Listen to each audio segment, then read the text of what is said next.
Hello and welcome to the Beardbangs shipping tutorial. So what I'm going to do is just demonstrate how to wrap some of the most commonly purchased items. So I got a few different things here, but basically the most precarious thing is the legs of the planter. So that's kind of what I'm going to focus on today. So what I usually use is 4 different types of boxes depending on how many items are purchased and what sizes they are.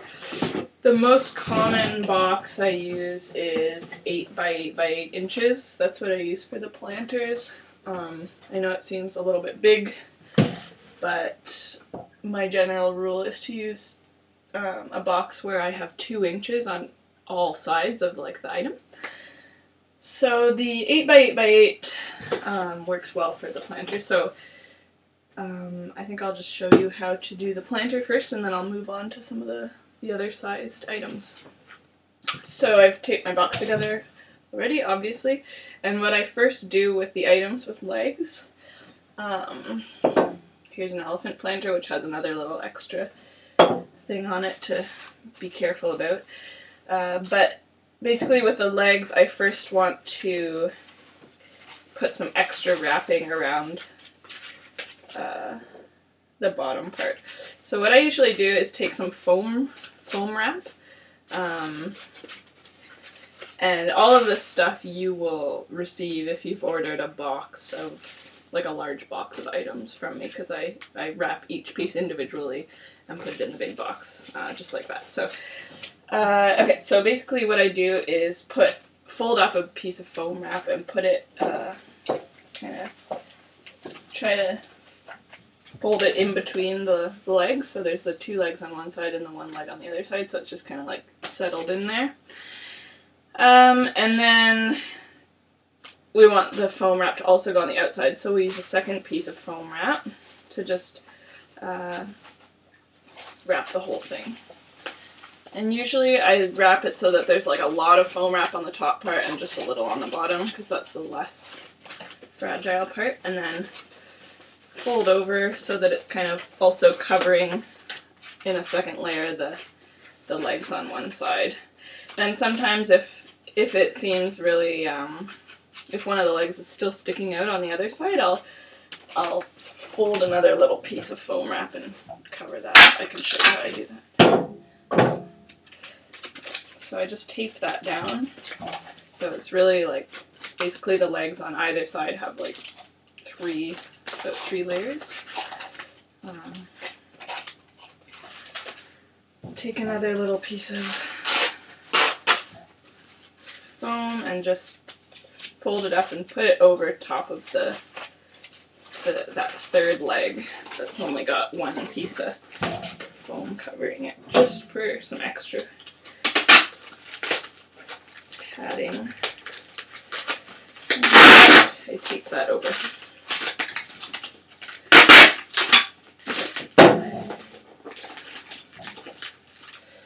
Okay, so now it looks like this. Okay, so then the next layer I do is small bubble wrap. This is the most generic size of bubbles, I think. So I'll take a piece of that. These pieces are about 1 foot by maybe, I don't know, 1.5 feet, but you don't have to be too specific about it, just enough to really cover it. So I'm going to wrap that the same way as I just did the foam. This is just another layer. So this time you can fold it over the other side that didn't get the extra layer if you want. Tape that on again. So now it looks like this. Then the 3rd layer I do is, get this out of the way, is the big bubbles. This I think is 3/8 of an inch bubbles, or you can do a 1/2 inch bubble, but that's a little harder to find. So I'd use 2 or 3 feet of that by 1 foot. So then usually this one I fold the other way, so like length. I put the planter lengthways along the length of the bubble wrap and hold it that way, just to get like the concentrated parts of the bubbles on different parts of the planter. And I just tape that up, fold it on either side.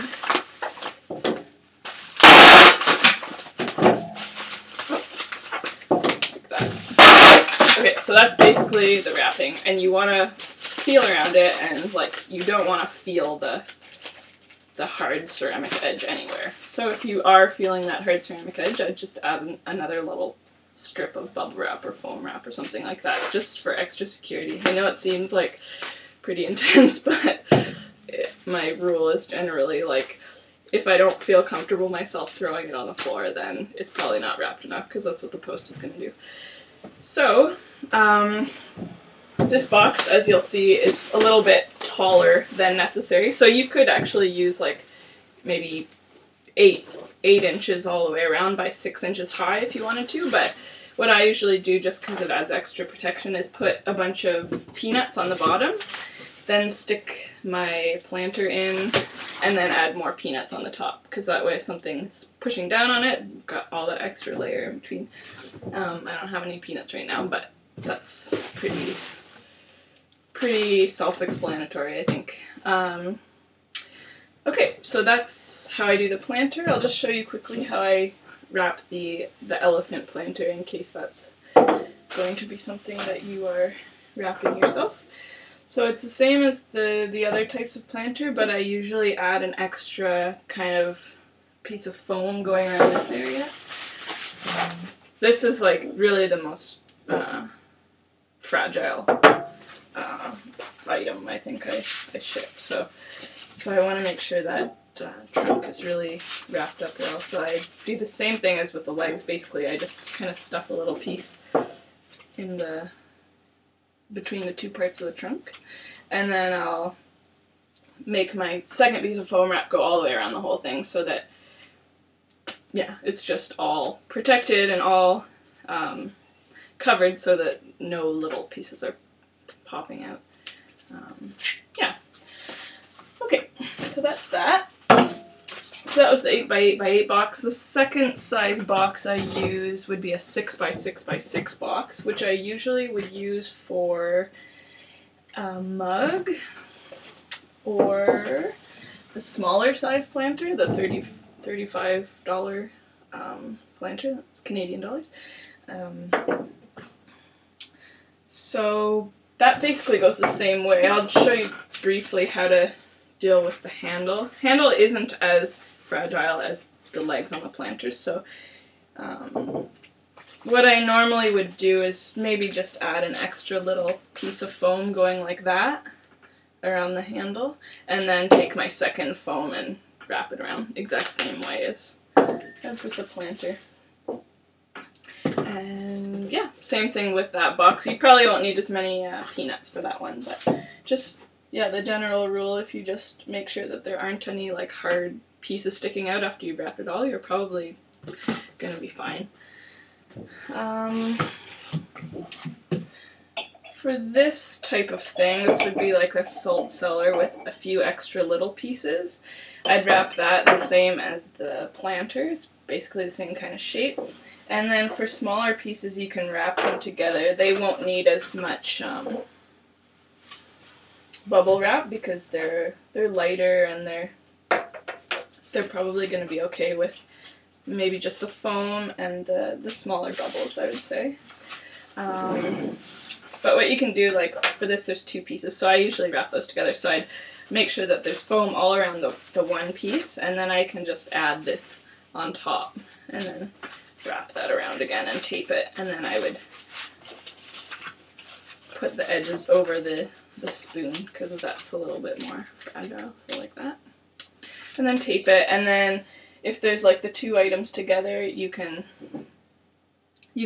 do the big bubbles so that they all so that they're all kind of taped together. I can show you how I do that. That would be for like anything where somebody buys like a more than one item or something with more than one piece. I will show you what I do for that.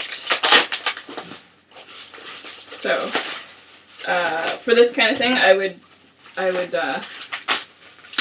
just taking the big bubbles off so I can show you this, because I put them all together before I put the big bubbles on. So I'll show you how I would do like a multiple box. So here's one item, that's a planter, then here's my second item. Let's say they're ordering these two things, so I'll just tape this. Where did my tape gun go? Here we go. Tape that, and then I'll quickly wrap this.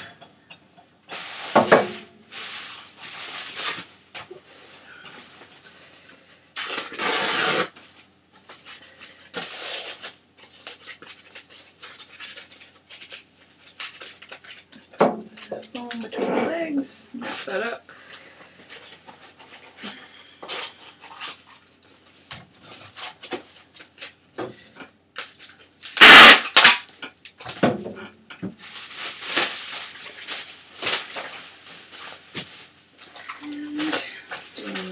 Small bubble layer on this salt cellar.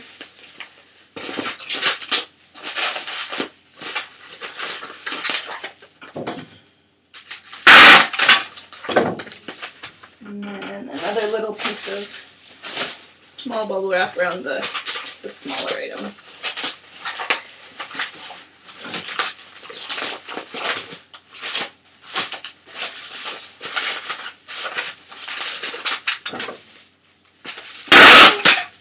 So now I've got these three kind of little packages here that I want to put in my box. This box is 14 by 8 by 8 inches. That's what I would normally use for a shipment of 3 to 4 average sized items. Okay, so for this kind of thing, what I do is take a longer piece of the large bubble wrap. So maybe, I don't know, 5 feet. Let's see what I need here. And then I kind of wrap them all together, so this is going to keep them nice and stable. They're not going to knock around against each other. So I normally would wrap this around so that the bubbles are covering at one time. Then include the second one and do that another time. And then add the third one. This could change based on the size of box that you're going to use. If it's more cubic, then you'll want to arrange the pieces so that they're a little more clustered together rather than in a length. Okay, so I'll just tape that.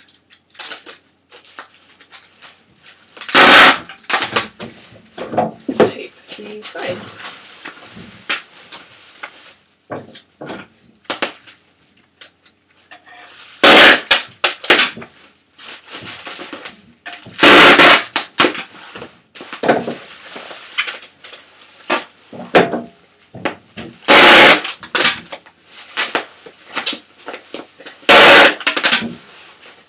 For multiple items too, it's good to have peanuts because there's more kind of random shapes that it would be good to fill in once you put the items in the box. So this is what it looks like now. So you can see I have quite a bit of room in there to just fill in with peanuts, and it's good to have extra room because, I mean, as long as it's filled with something, it's always good to have that extra padding. So you don't want to make the box as small as possible, really. Like, there's extremes on both sides, of course. But, yeah, so I would just fill that in with peanuts, and fits pretty snugly in there, but that includes the amount of space that the bubble wrap has filled up. So there's definitely, you know, up to 2 inches on either side of each item there. So, yeah, I think that's pretty much it. For really small items, like if somebody orders a spoon rest, or like a little sculpture, something tiny like that. I use a 3x4x4 box. And these ones don't need quite as much wrapping. Usually I would just put a little foam around it and then a piece of small bubble wrap around that, and just stick that in. As long as it's not shaking, like shaking around inside when you move the box, it should be fine. These are pretty sturdy. I've never had one of these break in the mail, so. Yeah, so that's pretty much it. Thanks for watching.